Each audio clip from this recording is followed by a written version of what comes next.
The big victory, and especially for me personally, over the last 2 months, was this sudden resignation of Minnesota Governor Tim Walz. Not a resignation. He dropped out of his reelection bid, which is effectively resigning at the end of his term, because of this Somali scandal that we broke journalistically at City Journal, but also we broke it right here on the Rufo and Lomez podcast towards the end of November. Clap, clap, like, subscribe, hit the bell, whatever you got to do.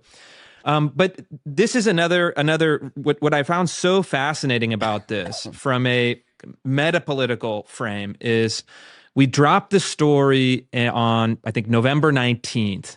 It drums up attention on social media. It becomes the most viral story for about a week running. Then Fox picks it up. President Trump starts talking about it. Secretary Scott Bessent issues a statement saying, there's evidence of widespread fraud. We're going to launch a Treasury investigation with the sophisticated tools that they have there. And then it kind of dies into the holiday. And then a YouTuber named Nick Shirley takes up the story and spins it to this on the ground, door knocking, kind of salacious, provocative YouTube video that brings it back into the headlines. And the sustained pressure over those months, none of which we could have predicted or orchestrated at the beginning. We just had to have faith that a good story will bounce in unexpected ways.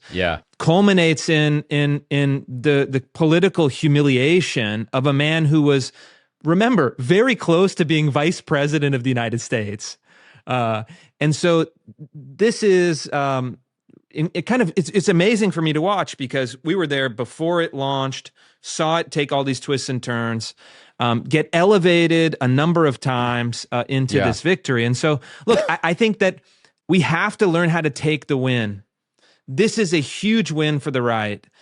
This is a direct humiliation of one of the left's top people, and it exposes in a very important way what should be a national outrage. Is saying, hey, wait a minute, this guy was running for vice president of the United States, and the national media wasn't even curious about looking into these multiplying fraud scandals, but actually kept that story suppressed during the campaign. And it had to be, us here on the show, Nick Shirley, who's not really a political figure one way or the other, and then a variety of YouTubers who now have, gone door knocking to Somali daycares around the country. And in one sense, it's frustrating because, this would have been great information to know during the campaign. But in the other sense, it creates a sense of confidence and courage and excitement because we can really make an impact. Yeah, so, there's so much to take away from this story, and there's like a lot that's already been said, and I do wonder how much there's left to squeeze about the sort of direct or proximate things that are going on. I mean, there's a lot of fraud. It's coming from this Somali community almost exclusively, which is a very important point. And in fact, this morning, before we started recording, the congressional hearing on this got started, and there's this great moment, and people should go check this out if we can't show it here. Congressman Brandon Gill, I believe it was, from Texas, is grilling this guy from Minnesota, this former federal prosecutor who happened to be a guy who was responsible for prosecuting a lot of the January 6th defendants.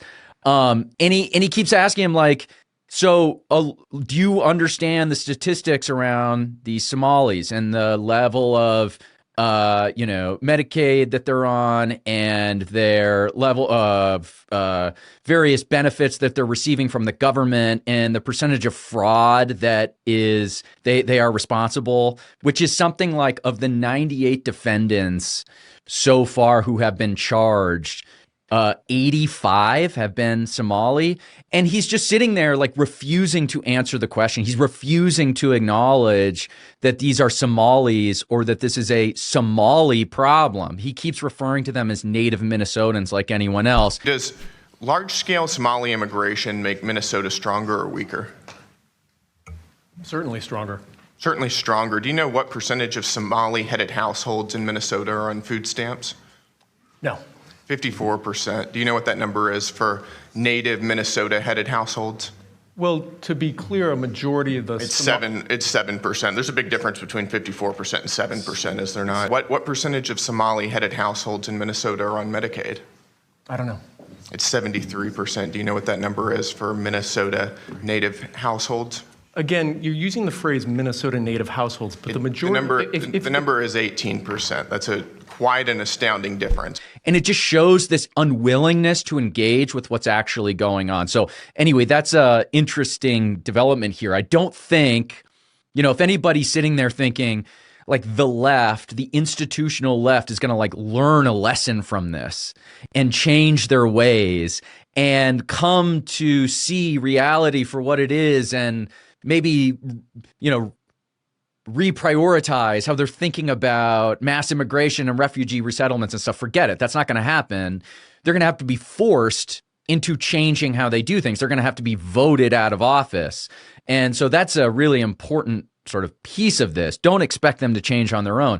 The other meta lesson, which you brought up is, there is the people who are going to affect change are people like you and Nick Shirley. And I also want to point out, that guy in the Nick Shirley video, I don't even remember his name. Probably David. Nobody watching this. Yes, Yeah. David, okay? Yeah. How many millions, tens of millions, maybe 100 million people watch that video. He's just like this background character. He's the real hero, okay? Nick Shirley, I love you. You did a great job. But like that guy's the hero, okay? It's just some guy living in Minnesota, looking around going, what is this? What is going on here? I need to like do something. And what is doing something for this ordinary citizen? Well, it starts with just figuring out what's going on. I mean, in this case, they are so brazen and lazy with the fraud. You can just go on these, government websites and like find everything you need to find. It's not like you have to be, have a lot of resources and hire private investigators and do some complicated and, research or whatever. You could just, Google some things and figure it out for yourself. Go take a drive, get a phone and take a video and post it on YouTube. That is actually enough.